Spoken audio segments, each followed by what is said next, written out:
how to sing vocal riffs, licks, and runs. Hey gang, Ken Tamplin from Ken Tamplin Vocal Academy, where the proof is in the singing. I've got a lot of requests for people saying, can you please teach us how to sing runs? Well, first off, you should probably know how to sing a little bit before you want to go into something a little more complicated or sophisticated as a vocal run.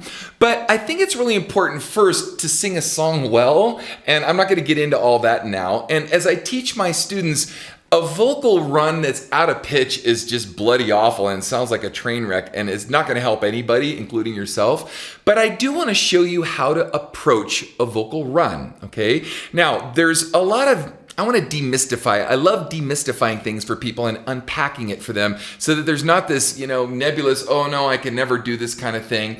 And there's this sort of ridiculous assumption that, someone just sings and this vocal riff comes out. Now, I'm not here to say that it can't be spontaneous. Of course, most of the time it is, and oftentimes if you're really a really good singer, especially a blues or soul singer, a riff or a run will come out in different ways, different speeds, different velocities, using a different vowel sound. That's really important. Learning how to sing these runs with different vowels, we'll get into that in a minute.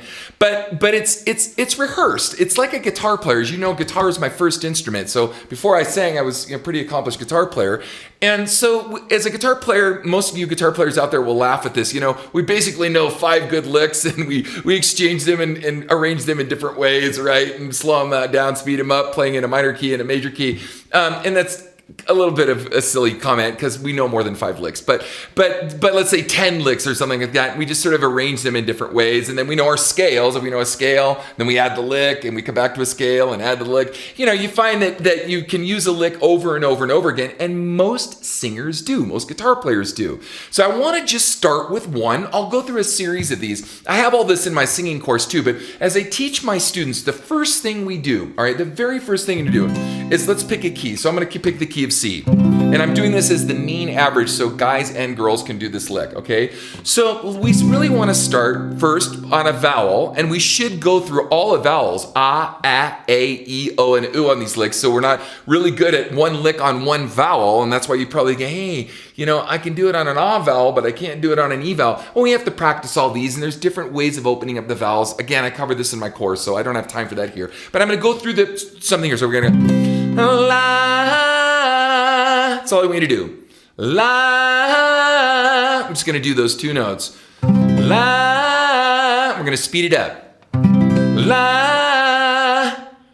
La. Okay. Now just do that a bit because you'll get used to that and you go, well, okay, that's not a lick. Hold on. It's going to be. So la. Da da da da is what we're going to do. Now, we can approach this lick in a lot of ways. You go, la. Right, we can kind of move down a scale chromatically or, whatever. And I bring this up because a lot of times you can do a lick in a minor key or a major key. And I'll give you an example of that if there's time, if I don't run out of time. But we're going to do this in a major key. So it's going to be la. And you're just going to do that now. So first we started with la. And la. And then la. La.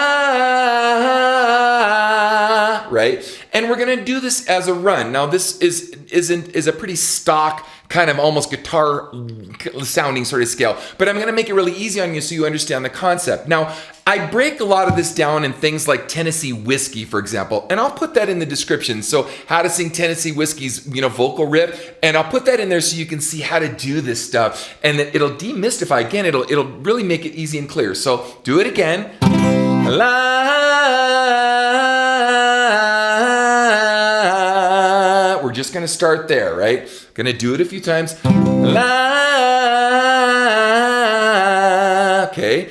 So I sped it up a little bit. I connected it all together, practice it over and over again. Stop the tape for a minute, practice it, get your phone out. That's another thing I have my students do is get their phones out, listen, make sure it's in pitch. Because if this was out of pitch, it would just be bloody awful, guys. So, la.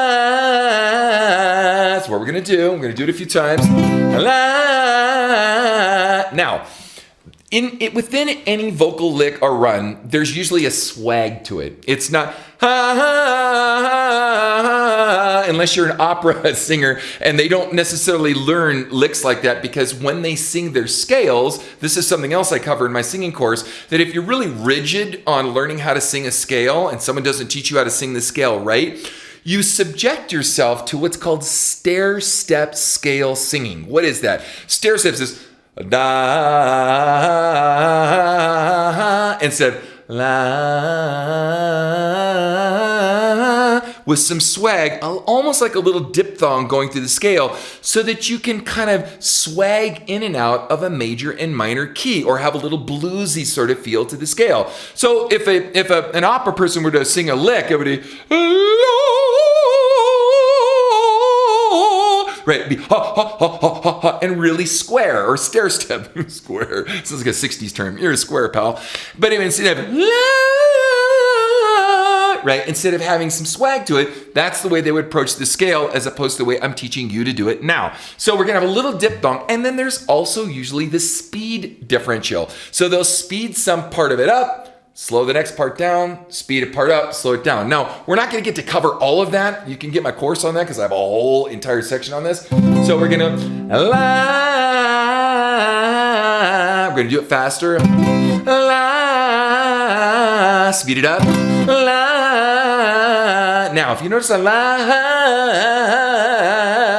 I had a little bit of a diphthong, but not so annoying where it sounds like I'm trying to find pitch. It's a little swag. So la is kind of what I'm doing. So la, and that way I can kind of drag the riff along with me and speed it up. So it's la rather than la, to give it a little bit of attitude, some signature to it, right? So do it again with me. Here we go. La. Do it a little faster. La. Pitch is king. Get your phone out. Listen to this. La. Now let's do it in another octave down. We're going to add a whole octave to it. La. Okay. La. Now this is in essence how licks are built. Now we can go la, la,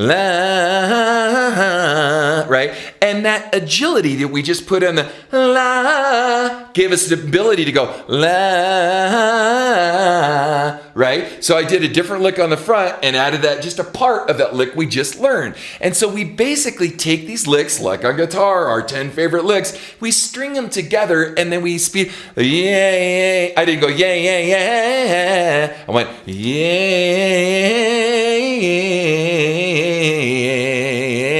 right? And we kind of have some swag, some ebb, and some flow, and speed it up, slow it down.